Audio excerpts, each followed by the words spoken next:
Hello everyone, welcome back to my channel Heard and Smart. This is Shrikona and today we are going to start the first chapter of biology, that is cell, the unit of life. So are you ready everyone? अच्छा, पहले एक बात बता देती हूँ, वो है कि आप लोग सोच सकते हैं कि सेल ही क्यों? अच्छा, तो सेल तो फर्स्ट चैप्टर नहीं है एनसीईआरटी में। एनसीईआरटी में फर्स्ट चैप्टर है द लिविंग वर्ल्ड। मैं ये नहीं बोलूंगी कि वो चैप्टर के इंक्लूडिंग नहीं है, वो भी एक चैप्टर है और मेरे लिए तो सारे चैप्टर इंपॉर्टेंट है, मगर फिर भी हम सेल से क्यों स्टार्ट कर रहे हैं, राइट? सेल से हम स्टार्ट कर रहे हैं क्योंकि बायोलॉजी में हम क्या पढ़ते हैं, लिविंग ऑर्गेनिजम्स, राइट? तो सेल एक ऐसी चीज है ना कि वो डिफरेंशिएट करते हैं between living and non living. हम लोग मतलब जान पाते हैं कि ये चीज लिविंग है, ये चीज नॉन लिविंग है, वो सेल के दौरान। सो सेल क्या है और सेल का थोड़ा बहुत कुछ, सेल में क्या क्या रहता है और क्या कुछ, वो हम पहले पढ़ेंगे। ओके, तो चलो स्टार्ट करते हैं। फर्स्ट ये स्टार्ट करेंगे कि व्हाट इज सेल। जैसा कि मैंने पहले ही बोली कि cell the thing that differentiate between living and non-living.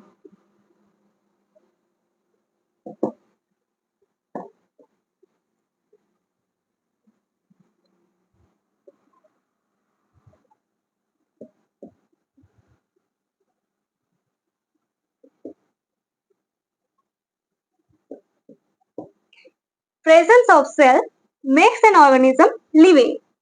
ये सारी लाइंस ना एनसीईआरटी के इंक्लूडेड है, दैट्स व्हाई मैं पॉइंट वाइज लिखवा रही हूँ आप लोगों को, ताकि एक बार अगर आप देखें तो आपको याद रहे, क्योंकि कैसा क्वेश्चन आएगा ये हम भी नहीं बता सकते ना।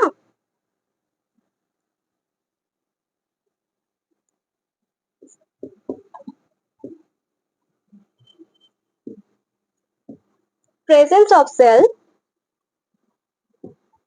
makes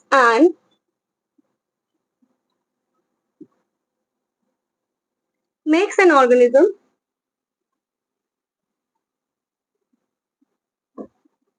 living. अब सेल के बेसिस में हम लोग ऑर्गेनिजम्स को दो तरीके में डिवाइड कर सकते हैं। तो on the basis of cell आप लोग लिखो ऐसे,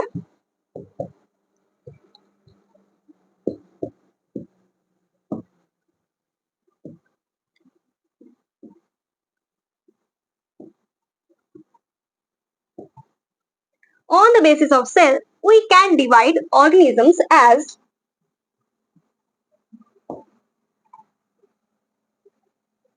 यूनिसेलुलर एंड मल्टीसेलुलर। आप लोगों को शायद नाम से ही पता चलेगा कि यूनिसेलुलर क्या है और मल्टीसेलुलर क्या है। तो पहला वाला यूनिसेलुलर एंड सेकेंड वाला जो है मल्टीसेलुलर। तो यूनिक का मतलब एक होता है, राइट? आप लोग केमिस्ट्री में भी पढ़ोगे ना, unimolecular reactions, like that. Uni means one, so the organisms that consist of only one cell is called unicellular. So write it in the bracket. मुझे पता है ये सब बहुत बेसिक्स है, आप लोगों को पता है, फिर भी बेसिक से स्टार्ट करना बेटर, क्योंकि हर तरह के स्टूडेंट होते हैं ना।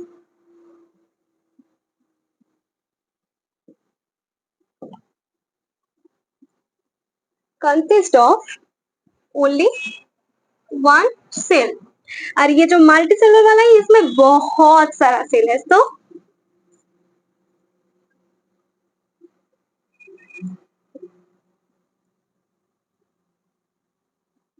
more than one cell, consist of more than one cell।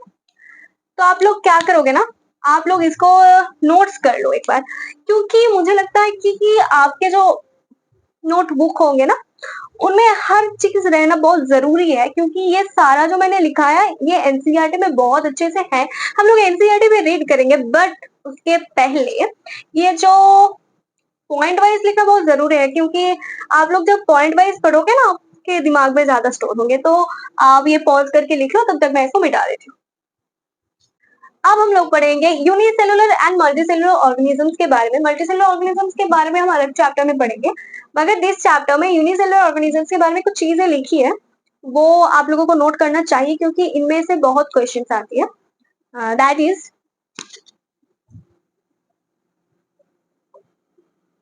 Unicellular, थोड़ा समझ लेना, unicellular organisms are capable of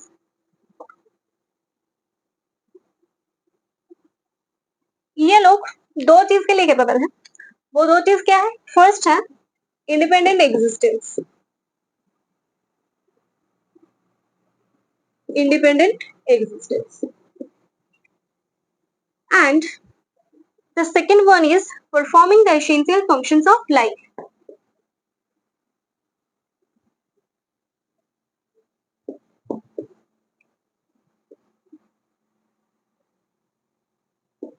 Performing the essential functions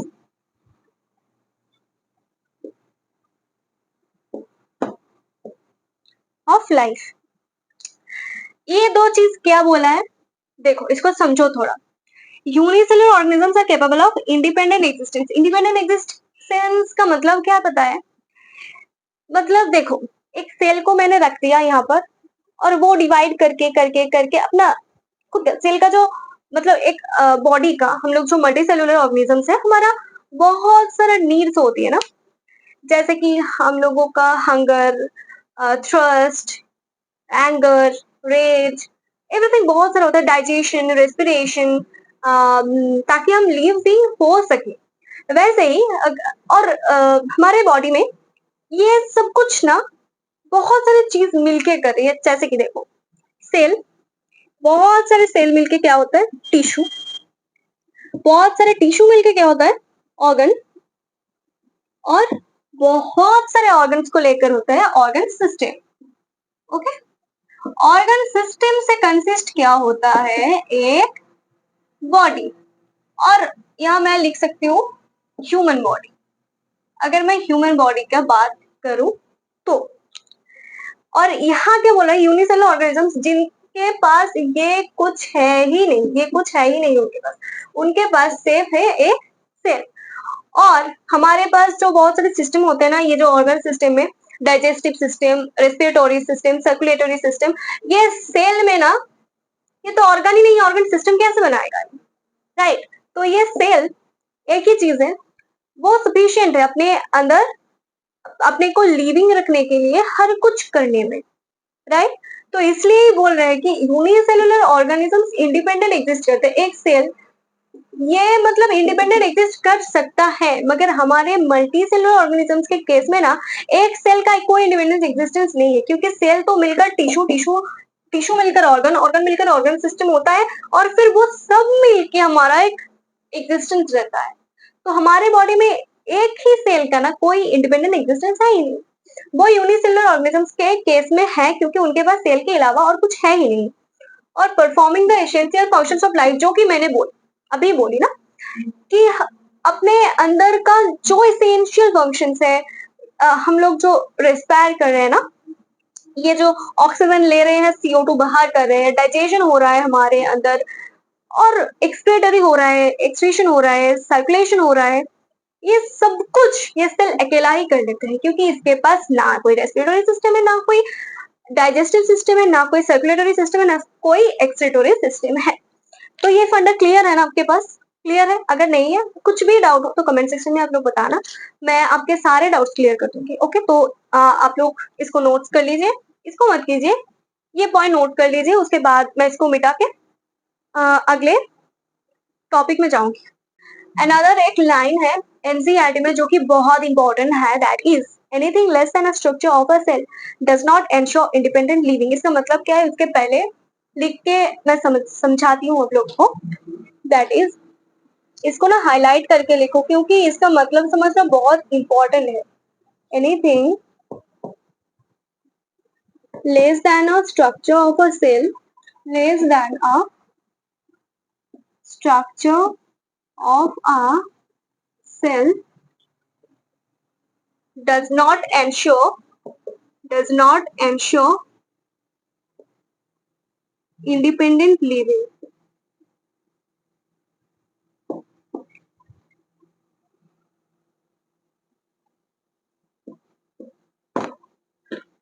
Does not ensure independent living.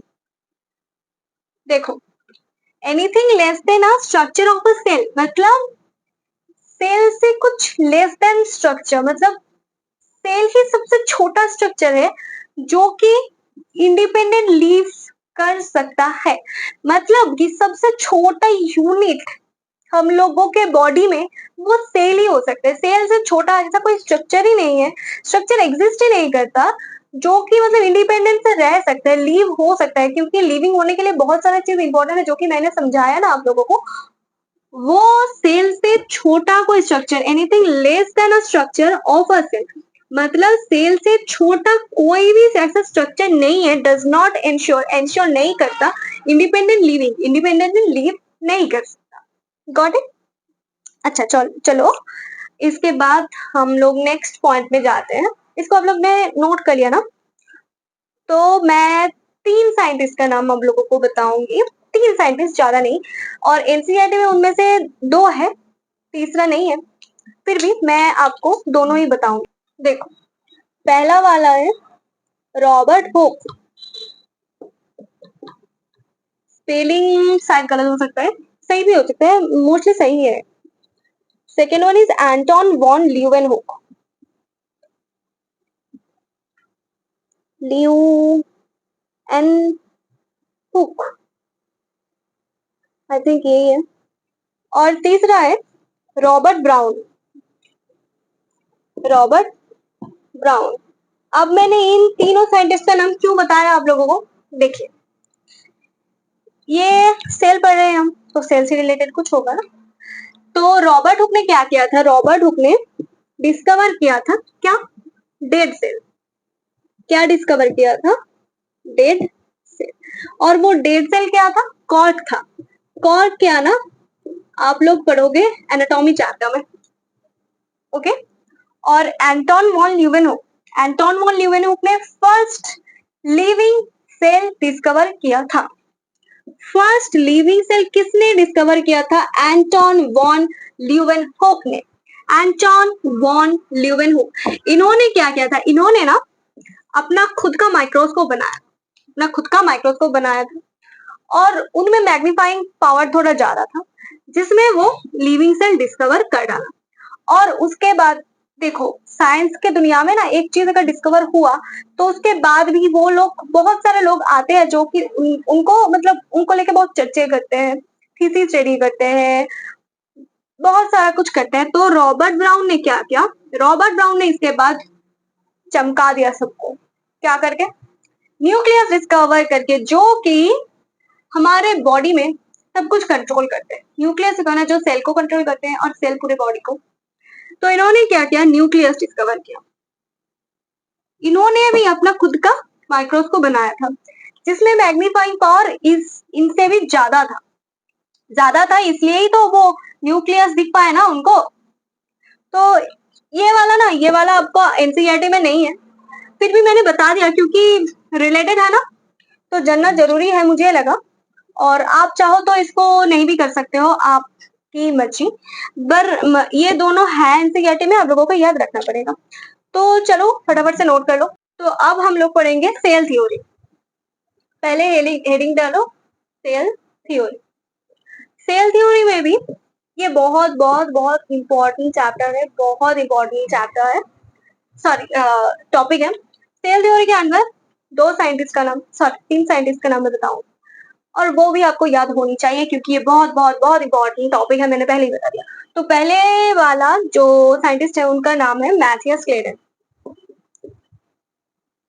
Matheus क्लेडन। अब ये मैथियस क्लेडन जर्मन बॉटनिस्ट थे, इसलिए इनका ऐसा नाम है, जर्मन बॉटनिस्ट। ये आपको याद रखना है कि ये बॉटनिस्ट कौन थे और जूलॉजिस्ट कौन थे, क्योंकि कभी कभी वो फिल इन द ब्लैंक्स में भी आ जाता है ये वाला। मैथियस क्लेडन जो कि जर्मन बॉटनिस्ट है, और एक साल आपको याद रखना होगा, वो है 1838। ये उतना इम्पोर्टेंट नहीं है क्योंकि साल देखे ज्यादा क्वेश्चन पूछा नहीं जाता, फिर भी याद रखिए। ये क्या बताया था? ये बताया था कि प्लांट सेल्स एक डिफरेंट काइंड ऑफ, मतलब ये जो सेल वॉल के बारे में इन्होंने बताया था, बॉटनिस्ट है ना, तो सेल वॉल के बारे में तो यही बताएगा क्योंकि प्लांट सेल तो composed of plant cell botanist पढ़ते हैं ना, तो इसलिए इन्होंने क्या बताया था, देखो इन्होंने बताया था all plant cells are composed of different kind of cells. इसे लिखो, all plant cells are composed of all plant cells are composed of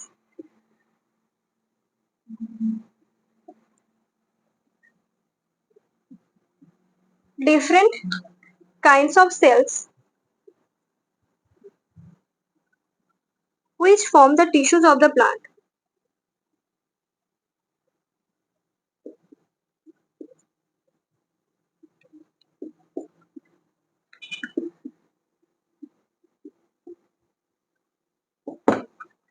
All plant cells are composed of different kinds of cells which form the tissues of the plant. ये बताया था Matheus Clayton ने।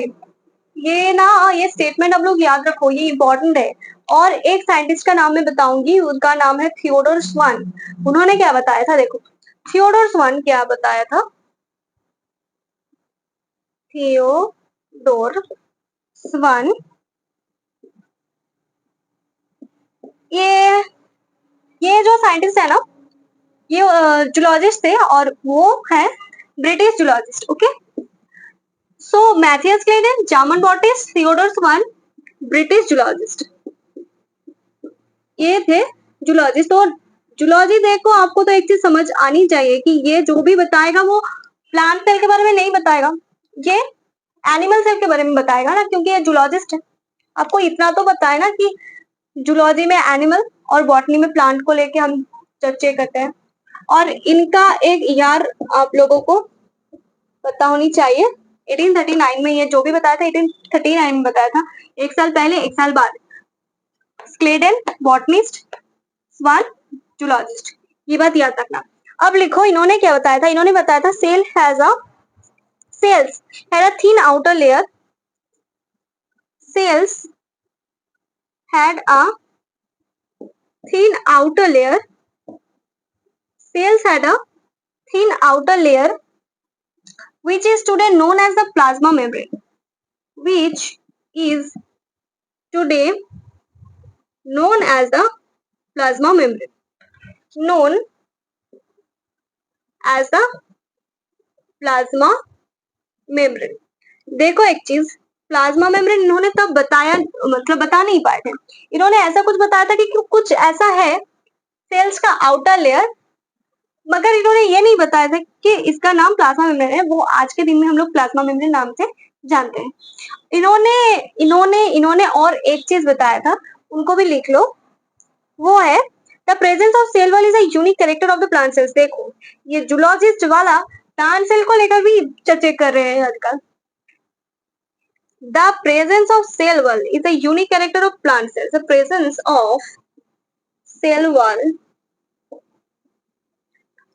is a unique characteristic of plant cell. तो ये दो चीज बताया था थियोडोर स्वान, और ये एक चीज बताया था मैथियस क्लेडन ने। इसको आप लोग याद रखो कि मैथियस क्लेडन ने बताया था all plant cells are composed of different kinds of cells which form tissues of the plant. ये प्लांट टिश्यू के बारे में बताया था क्लेडन ने, और प्लाज्मा मेम्ब्रेन और सेल वॉल बताया था थियोडोर स्वान ने। अब तो कहानी में ट्विस्ट आएगा, क्योंकि मैंने बताया था ना आपको, मैं 3 साइंटिस्ट के नाम बताऊंगी, तो सेल थ्योरी का हर कुछ ये दोनों ही बता देगा। तो 3 नंबर में जो साइंटिस्ट है वो क्या करेगा, उसके लिए देखना पड़ेगा नेक्स्ट। तो आप ये नोट कर लो, तब तक मैं इसको मिटा देती हूँ। ये जो जूलॉजिस्ट है ना थियोडोर स्वान, ये बहुत तगड़ा है शायद, क्योंकि इन्होंने एक चीज बताया था, प्रोपोज्ड हाइपोथेसिस। देखो उसको लिखो आप ऐसे, Swan proposed a hypothesis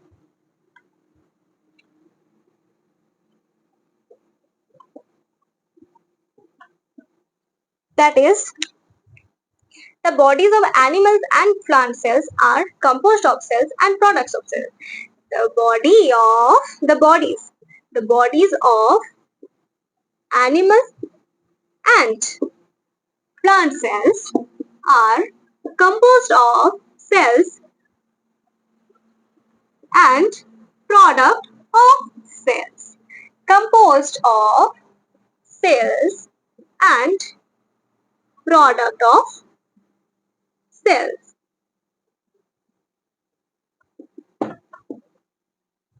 okay, तो क्या हुआ अब तक का कहानी? Schleiden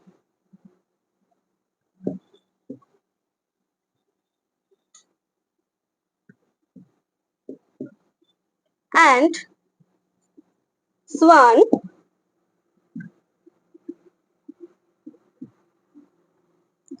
proposed cell theory. तो चलो कहानी यहीं पर खत्म कर देते हैं, मगर नहीं, कहानी खत्म नहीं हुई। मैंने बताया ना आपको, तीसरा वाला एक्टर का भी सीन अभी बाकी है। तो तीसरा वाला यहाँ पर एक्टर नहीं, यहाँ पर साइंटिस्ट। तो तीसरा साइंटिस्ट का नाम है रुडोल्फ विट्रो। उनका यहाँ पर अपीयरेंस, गेस्ट अपीयरेंस लिया और एक्टर मतलब हीरो बन के चला गया। कैसे?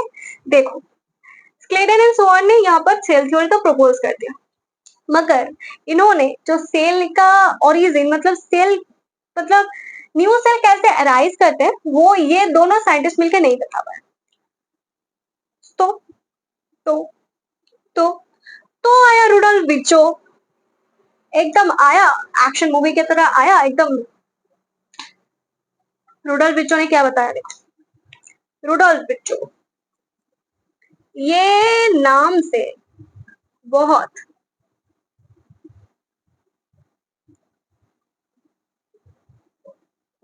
रुडोल्फ विट्रो रुडोल्फ विट्रो ने क्या बताया? रुडोल्फ विट्रो ने बताया एक अलग से लैंग्वेज में। क्या बताया? उन्होंने बताया ओमनी सेलुला ई सेलुला, ओमनी सेलुला ई सेलुला,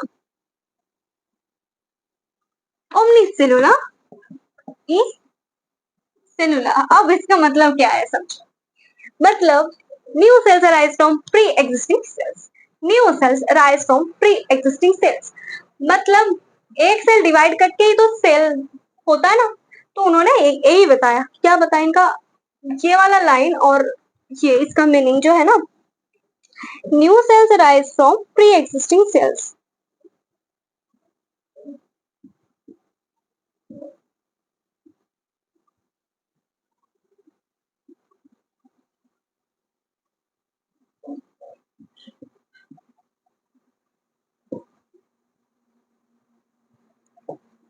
तो new cells arise from pre existing cells, ये मतलब ये ना, अब स्टार स्टार स्टार दे के रखो और मैं आपको गारंटी देती हूँ, मतलब ये एक जैसा क्वेश्चन आपको प्रीवियस ईयर क्वेश्चन में मिलेगा ही मिलेगा, क्योंकि ये वाला ना बहुत इंपॉर्टेंट है। ये रुडोल्फ विट्रो ने बताया ओमनी सेलुलर ई सेलुलर, और इसका मतलब है new sales rise from pre existing cells. ये वाला बहुत इंपॉर्टेंट है, तो इसको आप पहले नोट करो और तब तक मैं मिटा देती हूँ। तो एक्चुअल सेल थ्योरी क्या था ये तो आपको मैंने कहानी बता दिया कि कहाँ से क्या हुआ। आपको मतलब सम अप करके जो आपको याद रखना है एक्चुअली, देखो सेल थ्योरी में दो ही स्टेटमेंट है, एक जो रुडोल्फ विट्रो ने बताया था और एक जो थियोडोर स्वान ने बताया था। क्या क्या है वो? फर्स्ट है all living organisms are composed of cells and products of cells. उन्होंने ऑल लिविंग ऑर्गेनिजम्स को ऐसे बताया था एनिमल्स और प्लांट करके, और यहाँ सेल थ्योरी में जो बताया गया है ऑल लिविंग ऑर्गेनिजम्स एक साथ कर दिया। So all living organisms are composed of cell and product of cell.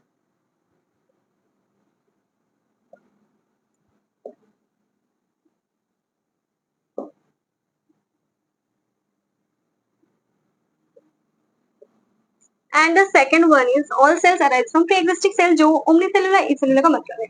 All cells arise from pre-existing cells. All cells arise from pre-existing cells.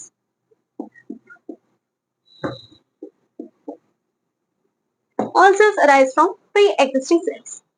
Okay ये वाला तो हो गया. अब इसका कुछ ड्रॉबैक्स है. देखो साइंस की दुनिया में ना हर हर कोई चीज का ड्रॉबैक रहता ही है. तो इसका क्या ड्रॉबैक है देखो. ड्रॉबैक ऑफ सेल थ्योरी, पहले आप हेडिंग तो डालो.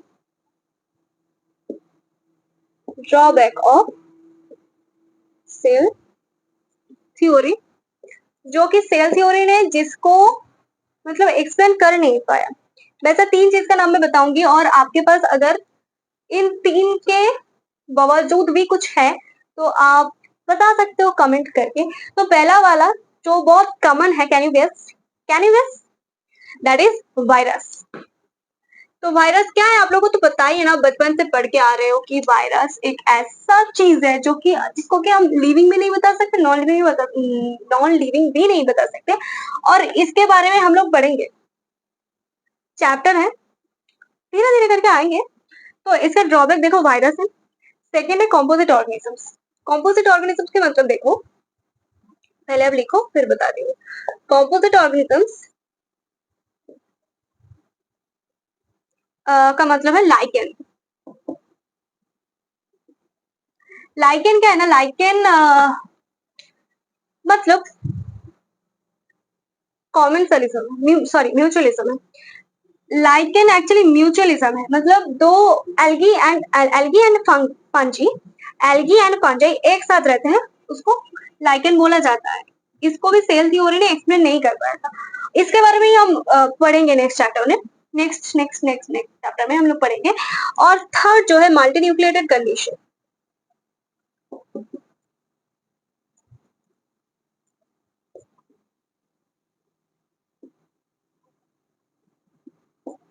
Multi nucleated condition that is fungi hyphae. आप ना इसके बारे में पढ़ोगे चैप्टर में, पढ़ोगे. एनीवे आप इसको नोट कर लो. जब तक मैं इसको मिटा देती हूँ, पॉज करके नोट करो आप लोग, मैं मिटा देती हूँ इसको. तो इसके बाद हम लोग पढ़ने वाले हैं about the overview of cell. Cell के अंदर क्या क्या कंपोनेंट रहता है, क्या क्या कैसा होता है. तो चलो ओवरव्यू ऑफ सेल पढ़ते हैं. Overview of cell. तो ओवरव्यू ऑफ सेल में हम लोग पहले पढ़ेंगे टाइप्स ऑफ सेल, क्या क्या टाइप के सेल होते हैं. आप लोग ये सब शायद जानते हैं, फिर भी मतलब ये बहुत बेसिक से मैं पढ़ा रही हूँ जो एनसीईआरटी में है, एकदम एनसीईआरटी बेस्ट.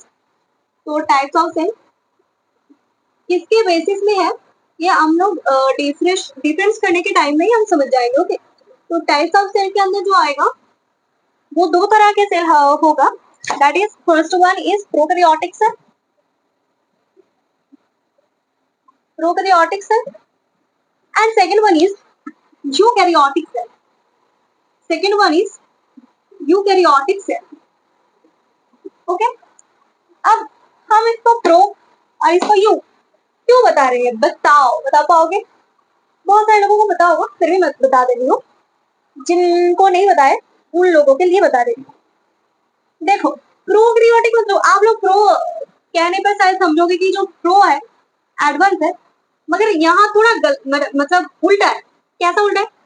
प्रोकैरियोटिक मतलब प्रीवियस के टाइम में, बैकवर्ड में. प्रो यू मतलब ना, यू मतलब जहां भी आप यू वर्ड पढ़ोगे इसका मतलब कि वो ट्रू, यू का मतलब ट्रू होता है. यूकैरियोटिक, यू बैक्टीरिया आप पढ़ोगे स्टेप बाय स्टेप. तो यू का मतलब है रियल, मतलब यू का मतलब है रियल. तो इनका मेन डिफरेंस जो है, इनमें मेम्ब्रेन बाउंड न्यूक्लियस मिलेगा आपको.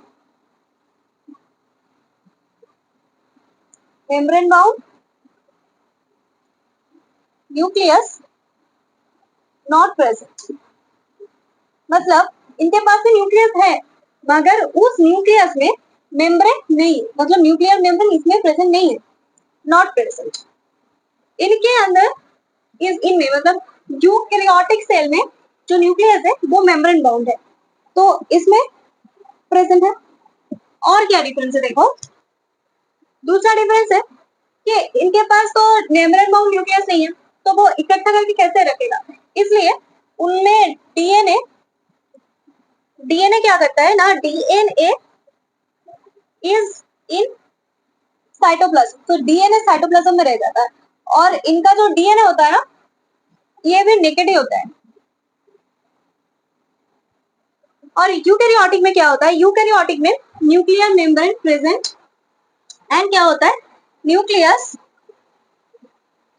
देखो न्यूक्लियस है, न्यूक्लियस के अंदर क्या है, क्रोमोसोम, और उस क्रोमोसोम के अंदर है, ये जो क्रोमोसोम ये कैरी करता है डीएनए, और वो डीएनए ना नेकेड में नहीं, तो ये क्या करता है, ये करता है कैरी जेनेटिक मटेरियल। अब जेनेटिक मटेरियल मतलब डीएनए है, समझ लो,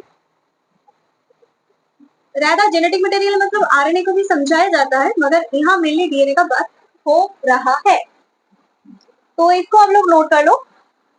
इसके बाद हम लोग आएंगे कंपोनेंट ऑफ सेल, पहले इसको नोट कर लो, मैं मिटा देती हूँ।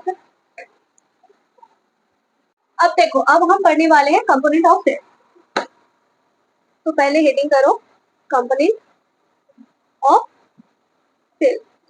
तो सेल के कंपोनेंट में पहले ही आएगा सेल कोट एंड प्रोटोप्लास्ट। क्या आएगा, cell coat, cell coat, and यहाँ आएगा प्रोटोप्लास्ट। देखो एक चीज, ये एक सेल में मान लो, इसके अंदर ये जो बॉर्डर लाइन मैंने बनाया ना, ये है सेल कोट, और इसके अंदर जो भी है, जो कुछ भी है, वो ये प्रोटोप्लास्ट। ओके, समझ गए किसके बारे में मैं बात कर रही हूँ। अब मिटा दो इसको और इनमें ध्यान करो। देखो, अब सेल कोड को भी हम डिफरेंशिएट करेंगे कैसे, सेल कोड के अंदर भी क्या रहेगा क्या नहीं रहेगा, इसको भी, इसको 3 में होगा। तो सेल कोड के अंदर पहला वाला है glycocalyx,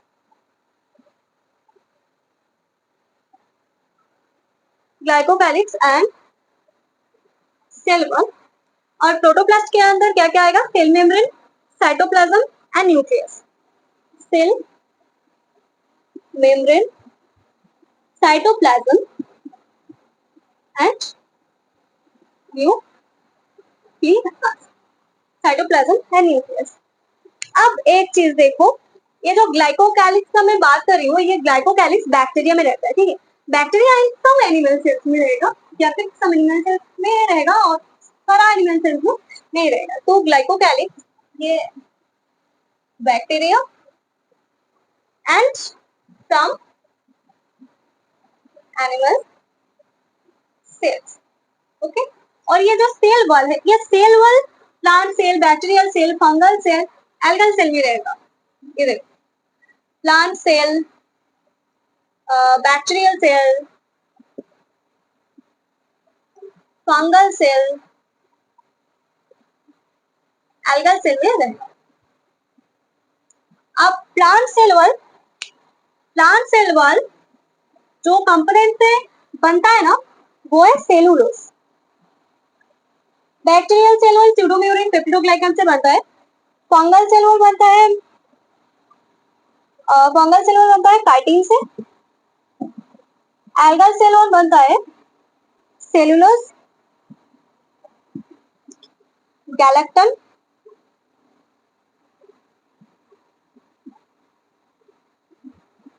mannans and calcium carbonate और CaCO भी बता सकते हैं। और ये वाला तो पेप्टिडोग्लाइकन, और मैं शॉर्ट में म्यूरिन लिख देती हूँ, पेप्टिडोग्लाइकन को ही म्यूरिन बोलते हैं। अब इसको भी, इसका भी बहुत सारा मतलब डिवीजन है। देखो इनको कैसे हम डिफरेंशिएट करते हैं। ये जो साइटोप्लाज्म है ना, इनको साइटोसॉल और साइटोप्लाज्मिक स्ट्रक्चर में डिवाइड कर सकती हूँ। देख कैसे बोले, cytosol and cytoplasmic structure. Sol मतलब लिक्विड पर, स्ट्रक्चर में कोई सॉलिड वर्ड होगा। साइटोप्लाज्मिक,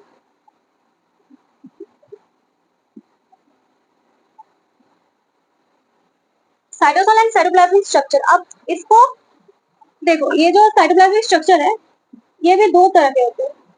कैसे दो तरह के होते हैं, एक जो होगा ना, वो सेल ऑर्गेनली होगा, सॉरी, वो क्या होगा, वो होगा सेल ऑर्गेनली, एंड दूसरा वाला इंक्लूजन बॉडी।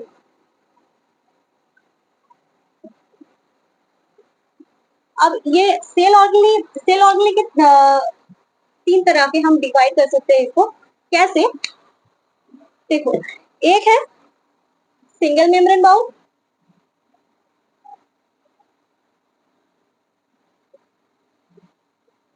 सेकेंड है डबल मेम्ब्रेन बाउंड,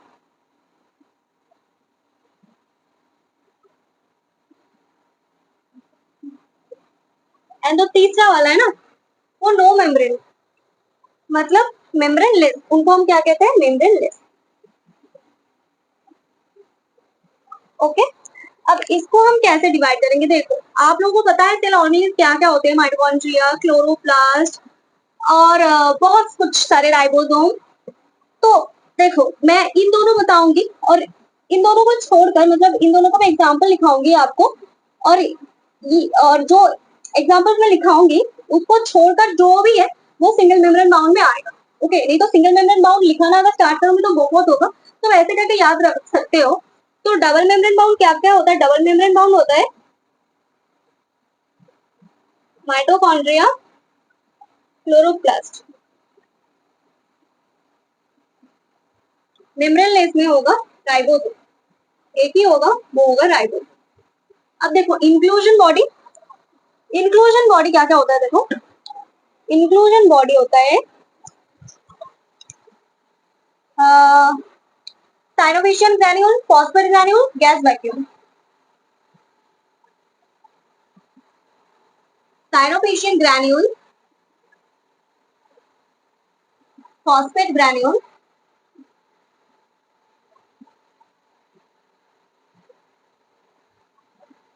और एक होता है जो gas vacuum.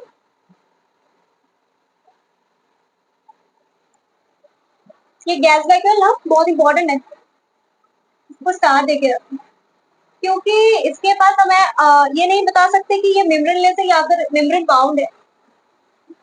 Furrow membrane bound है बता सकते हैं हम, क्योंकि ये जो सेल मेम्ब्रेन का पीपी लेयर होता है ना, प्रोटीन लिपिड प्रोटीन लेयर, वो इसमें इनकम्प्लीट है। तो ये वाला बहुत इंपॉर्टेंट है। अब न्यूक्लियस के अंदर आपको पता है न्यूक्लियर मेम्ब्रेन होता है, न्यूक्लियर प्लाज्म होता है, न्यूक्लियर क्रोमैटिनेट होता है और न्यूक्लियोलास होता है। तो इसको हम लिख लेंगे, देखो इसको, न्यूक्लियर मेम्ब्रेन,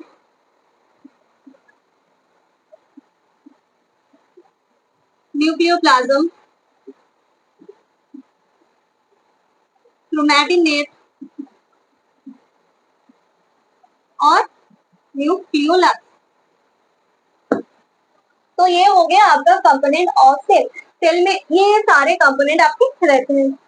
आप फटाफट से इसको नोट कर लो, मैं मिटा के नेक्स्ट टॉपिक में आने वाली। अब हम लोग पढ़ेंगे डिटेल्स अबाउट प्रोकैरियोटिक सेल। तो चलो प्रोकैरियोटिक सेल के बारे में पढ़ते हैं। पहले हेडिंग करो प्रोकैरियोटिक सेल, इसके बाद इसके प्रॉपर्टीज के बारे में पढ़ेंगे हम लोग। प्रोकैरियोटिक सेल, इसके प्रॉपर्टीज के बारे में पढ़ेंगे। तो प्रोकैरियोटिक सेल रिप्रेजेंट होता है किससे किससे, मतलब प्रोकैरियोटिक सेल के अंदर क्या क्या आता है? कोई आइडिया? देखो, प्रोकैरियोटिक मतलब पहले वाला, मतलब हम तो नहीं होंगे ना, ह्यूमन बींग्स क्या होता है, नहीं ना। तो क्या क्या चीज आ सकता है? देखो, represented by bacteria, blue green algae, मतलब जिनको हम बीजीए कहते हैं, वो blue green algae, mycoplasma and PP yellow. Mycoplasma को ना स्मॉलेस्ट ऑर्गेनिज्म माना जाता है, एंड पीपी येलो का फुल फॉर्म क्या है? देखो, pleuro pneumonia like organisms, pleuro pneumonia like organisms. अब इसके प्रॉपर्टीज के बारे में हम पढ़ेंगे, मतलब प्रोकैरियोटिक सेल को हम पहचानेंगे कैसे, इसके अंदर क्या क्या है, जैसे कि ह्यूमन बींग को कैसे पहचानते हैं? बताओ, ह्यूमन बींग को कैसे पहचानते हैं? ह्यूमन बींग्स के अंदर कुछ कुछ प्रॉपर्टीज होते हैं ना, कि हम लोग ऐसे दिखते हैं, वैसे दिखते हैं, हम लोगों के अंदर ये है, हम लोग के अंदर वो नहीं है वैसे। तो वो ही हम प्रोकैरियोटिक सेल कैसे पहचानेंगे, मतलब क्या क्या देख के पहचानेंगे, वो ही प्रोकैरियोटिक सेल्स का कैरेक्टरिस्टिक्स है, जो कि हम लोग पढ़ेंगे। तो प्रॉपर्टी देखो, प्रोकैरियोटिक सेल जनरली स्मॉलर होता है than eukaryotic cell. Eukaryotic cell generally size में थोड़ा बड़ा होता है देन प्रोकैरियोटिक सेल। तो पहले हम देखेंगे कि जनरली स्मॉलर,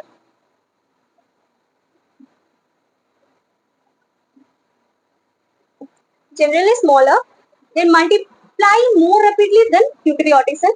इस पॉइंट के अंदर ही दिखते रहे, मल्टीप्लाई मोर रैपिडली, और इसका जो कारण क्या है वो ना बाद में बढ़ोगे। ठीक, मतलब प्रोकैरियोटिक सेल तो पहले वाला सेल है, यूकैरियोटिक सेल एडवांस है, फिर भी ये ज्यादा जल्दी क्यों मल्टीप्लाई कर जाते हैं, इसका कारण आप बाद में पढ़ोगे सेल डिवीजन में। अगर सेल डिवीजन पढ़ोगे तो आपको खुद को ही समझ में आ जाएगा कि क्यों ये मल्टीप्लाई रैपिडली करता है, multiply more rapidly than eukaryotes.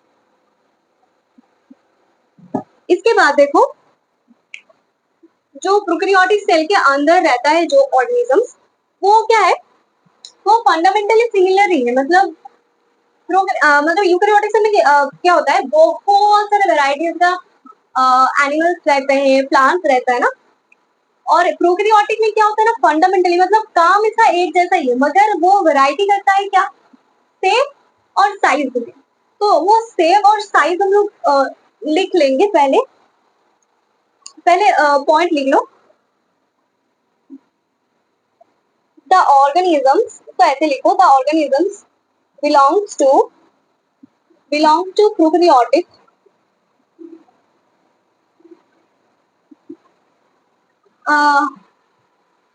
belong to this category, लिखो belong to this category are fundamentally similar but vary in wide range, मतलब बहुत वाइड रेंज, मतलब बहुत wide range in shape and size. कैसे, देखो कुछ कुछ कॉमन शेप होता है प्रोकैरियोटिक सेल के, जैसे रॉड लाइक जो होते हैं, पहले ना शेपफुल लिख देते हैं रॉड लाइक, फिर coccus, then comma shape, then spirilla.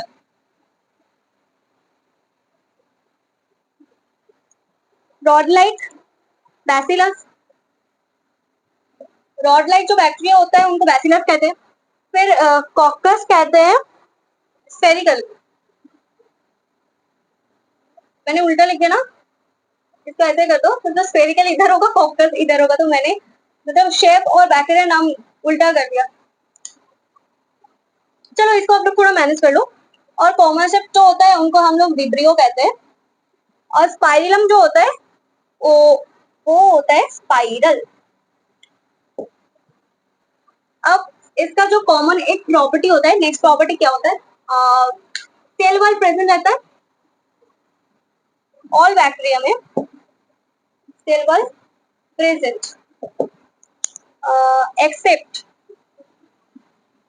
Accept के मतलब साइंस क्या है भाई, एक्सेप्ट माइकोप्लाज्मा। माइकोप्लाज्मा में सेल वॉल नहीं रहता, triple layer of cell plasma membrane रहता है माइकोप्लाज्मा के अंदर। हम लोग नेक्स्ट प्रॉपर्टी लिखेंगे, उससे पहले आप इसको छाप लो। तो नेक्स्ट प्रॉपर्टी है cytoplasm present, cytoplasm present, then no well defined nucleus. इसका न्यूक्लियस मैंने पहले ही बताया ना, न्यूक्लियस नॉट वेल डिफाइंड, वो न्यूक्लियर मेम्ब्रेन नहीं रहता है इसके अंदर, so no well defined nucleus, no well defined nucleus. उसके बाद genetic material is naked not enveloped by nuclear membrane, पहले भी बताया, अब इसमें भी इंक्लूड कर लो, that is genetic material,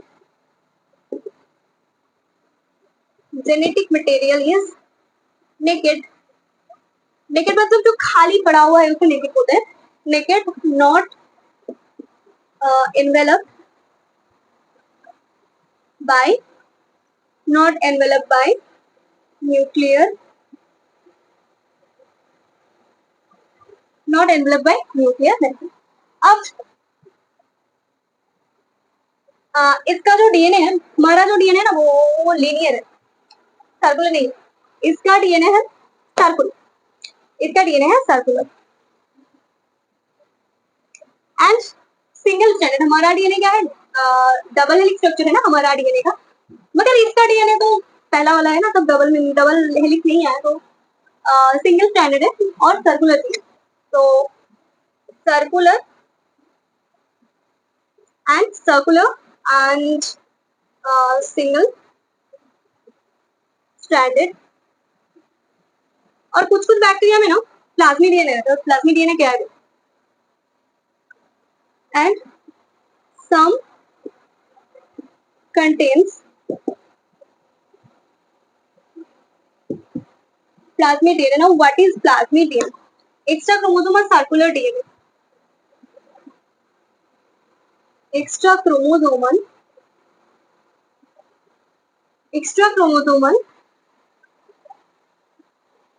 circular DNA जो कुछ कुछ फिनोटाइपिक कैरेक्टरिस्टिक्स को ये फंक्शन करते हैं, जैसे कि antibiotic resistance. Example give antibiotic resistance, इसके अंदर ये प्रॉपर्टी रहता है, एंटीबायोटिक रेजिस्टेंस का प्रॉपर्टी ये प्लाज्मिक डीएनए में रहता है, जो नॉर्मल डीएनए में नहीं रहता है,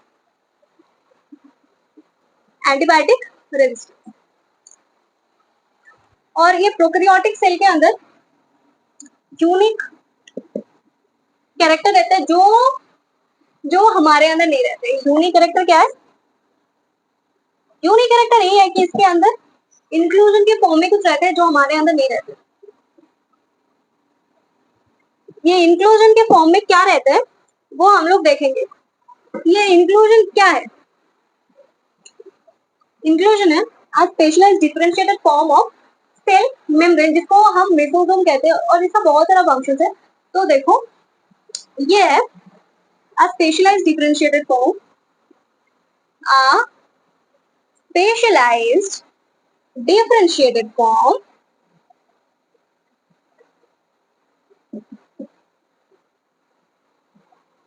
named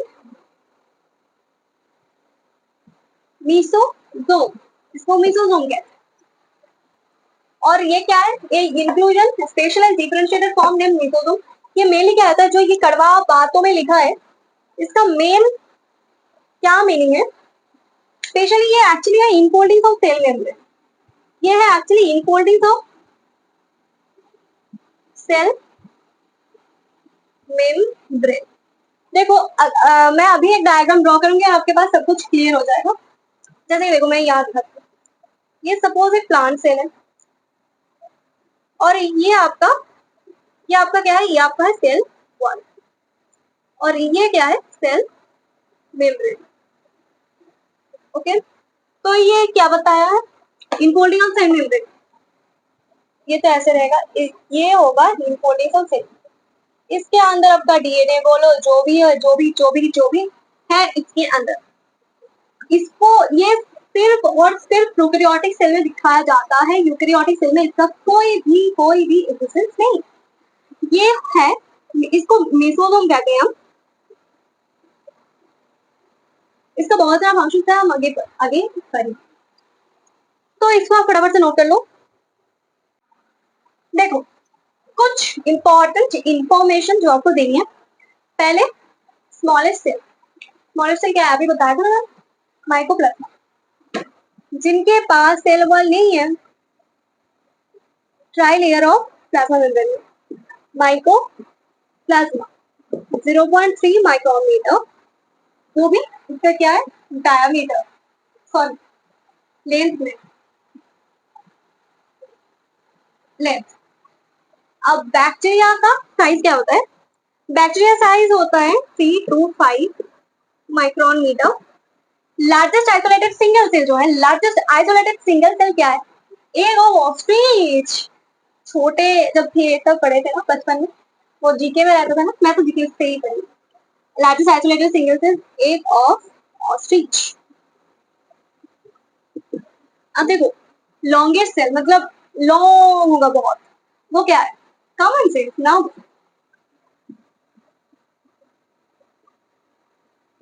ह्यूमन ऑर्बिट चलो तुमसे नहीं होगा, 7 माइक्रोमीटर।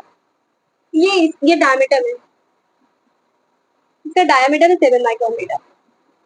ये याद रखना कि कौन सा लेंथ है कौन सा डायमीटर है। यहाँ से भी कभी कभी क्वेश्चन आता है, मतलब बहुत ज्यादा इंपॉर्टेंट नहीं है, but a typical eukaryotic cell 10 to 20 micrometre. Eukaryotic cell के बारे में अभी तक हमने पढ़ी नहीं, तो फिर भी लिख लो, बाद में तो आएंगे ना। और टिपिकल बैक्टीरिया, जो ये वाला बैक्टीरिया और ये वाला typical bacteria, typical bacteria 1 to 2 micrometre. NCERT में ये दोनों ही दिया हुआ है, तो आपको ये दोनों ही याद रखना पड़ेगा। ऑप्शन देख के आपको आंसर करना है। PPLO 0.1 micrometre, pleuropneumonia like organisms बताया था मैंने, और वायरस है 0.02 to 0.2 माइक्रोमीटर। तो ये आपको याद होनी चाहिए, इसको आपको रिमेम्बर करना पड़ेगा। You should remember this all things. तो आज के लिए यहीं तक, बाद में हम लोग इसके बाद वाला जो पार्ट है सेल एनवेलप के बारे में डिस्कस करेंगे। तो यूकैरियोटिक सेल ऑर्गेनीज जो होते हैं, प्रोकैरियोटिक सेल ऑर्गेनीज में कौन से प्रोटोप्लाज्म, जाइगोसोम, ईआर, न्यूक्लियस, क्रोमोसोम, क्रोमैटिन, सब कुछ के बारे में पढ़ेंगे हम। सेल इज नॉट अ छोटा चैप्टर, फिर भी चलो आज के लिए यहीं तक, मिलते हैं नेक्स्ट वीडियो में। तब तक के लिए पढ़ाई करो, सब अच्छे रहो, हेल्थ ठीक रखो, और stay tuned with me. Thank you so much for watching my videos, and देखते रहिए। अच्छा लगे तो एक लाइक बटन दबा दीजिए, सब्सक्राइब कीजिए, and press the bell icon to get all notifications from my channel. चलो बाय।